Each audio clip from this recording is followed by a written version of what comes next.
Have you ever just stopped for a second and wondered, is any of this actually real? It's a question that sounds like it's straight out of a sci-fi movie, right? But believe it or not, it's something that philosophers, physicists, and yeah, even tech billionaires are taking very, very seriously. So today, let's really dig into this idea, the simulation hypothesis, and look at the hard physics that might just give us an answer. You know, it almost always starts with this iconic question. The whole concept that our reality is just some incredibly advanced computer program, it's not a new idea, but it absolutely exploded into the mainstream with movies like The Matrix, and it got all of us wondering, wait a minute, could we be living inside someone else's code? Okay, so the modern argument, the one you hear from people like Elon Musk, it kind of goes like this. Just look at video games. Seriously, think about the progress. In just a few decades, we've gone from Pong, literally two rectangles and a dot, to creating these massive, unbelievably realistic 3D worlds. So if you just assume that rate of progress keeps going, well, it seems totally inevitable that we'll eventually create simulations that you just can't tell apart from reality. And if it's possible to create a perfect simulation, the argument goes, then it's probably already happened somewhere. An advanced civilization could create not just one, but billions of these simulated realities. If you do the math, the number of simulated people or simulated minds would be astronomically larger than the real ones in that first original reality. And that's what leads to Musk's pretty startling conclusion. But look, this isn't just about video games and cool sci-fi movies. There's some really formal philosophical and even scientific arguments that give this idea some serious weight. Back in 2003, a philosopher named Nick Bostrom laid out this really powerful thought experiment.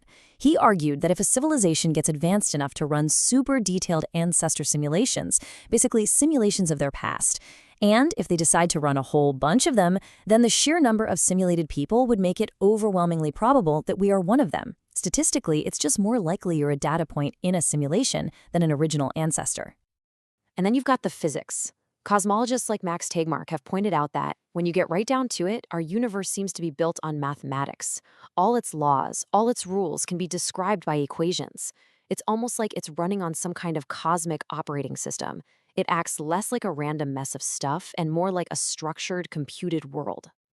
Okay, so let's get into the physics, because this is where this really cool philosophical idea slams into a hard, testable wall of reality.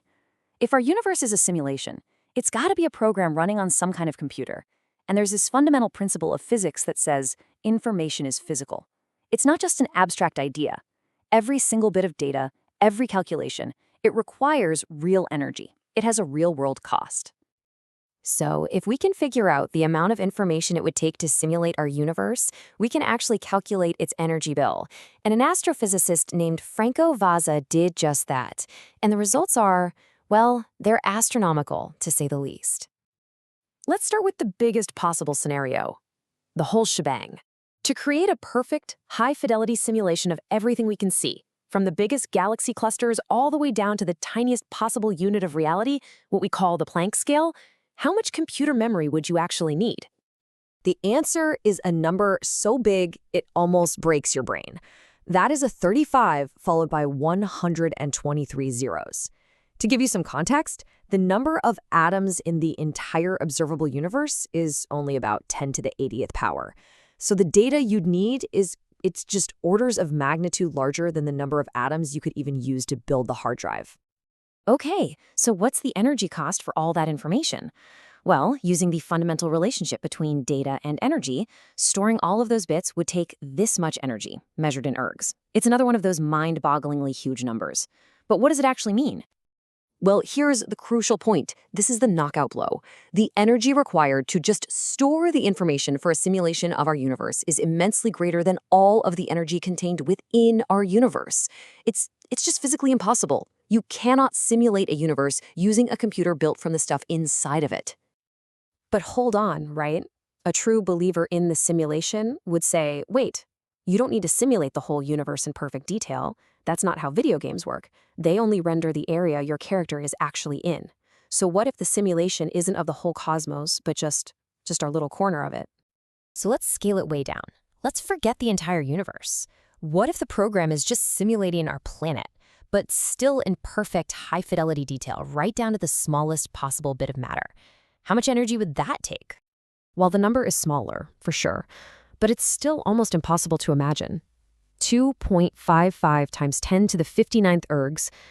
To try and put that into perspective, To put that number in context, just to initialize the simulation of our tiny little planet, you would need the energy equivalent of tearing apart our entire home galaxy star by star. And you'd need that much energy for every single moment the simulation is running. I mean, it's just not going to happen. all right, one last try. What if the simulation is clever? What if it's low res and it only generates detail when we're actually looking for it? And the limit here isn't just our eyes, it's our most sensitive scientific instruments, like detectors that can spot the highest energy neutrinos passing right through the planet. That sets the bare minimum resolution the simulation would need to have to avoid us finding out. So here's the summary of what Vaza found. The full universe fails. Not enough energy in the universe to power it. A full-res Earth fails. Requires the energy of an entire galaxy. Now the low-res version, at first glance, the energy seems, well, it's still immense, but maybe a super advanced civilization could handle it. But here it is, the final fatal flaw, the computation time. To process all that data, even on the most powerful computer we can possibly imagine, a black hole would take over 1 million years of processing time just to simulate 1 single second of our reality. The simulation would run so slowly it would be completely pointless. So the physics seems to give us a pretty clear answer, doesn't it? We're not living in some Matrix-style simulation that's running on a computer in a universe like ours. And yet, the idea just sticks around. It persists, because it seems to speak to something much deeper about how we see our world. For some people, the whole question is just irrelevant. This user on Reddit really puts it bluntly. Whether it's real or not, this is the reality we have to deal with, and thinking about it is just a distraction from living our lives. For others, though, the idea brings this weird sense of helplessness, or maybe even a little bit of hope for some kind of divine intervention.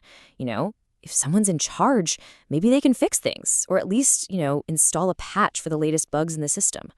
And for a lot of people, the simulation hypothesis is kind of a modern creation myth. It offers this logical, technological explanation for why we're here that to them feels a lot more plausible than traditional religious stories. But there is one fascinating little escape hatch, a plot twist. All of these calculations, the energy cost, the processing time, they're all based on our laws of physics. What if the base reality that's running the simulation has a completely different physical operating system? A universe where information takes up no energy, or where computation is infinitely fast? If that's the case, well, then all bets are off. It would be a universe we can't even imagine, running a simulation we could never, ever disprove. And that, you see, leaves us right back where we started, staring into the deepest mystery of all. The physics might tell us that our universe isn't a computer program, but it doesn't tell us what it actually is. The evidence says this is base reality, but what that truly means, well, that's still the biggest question we've got.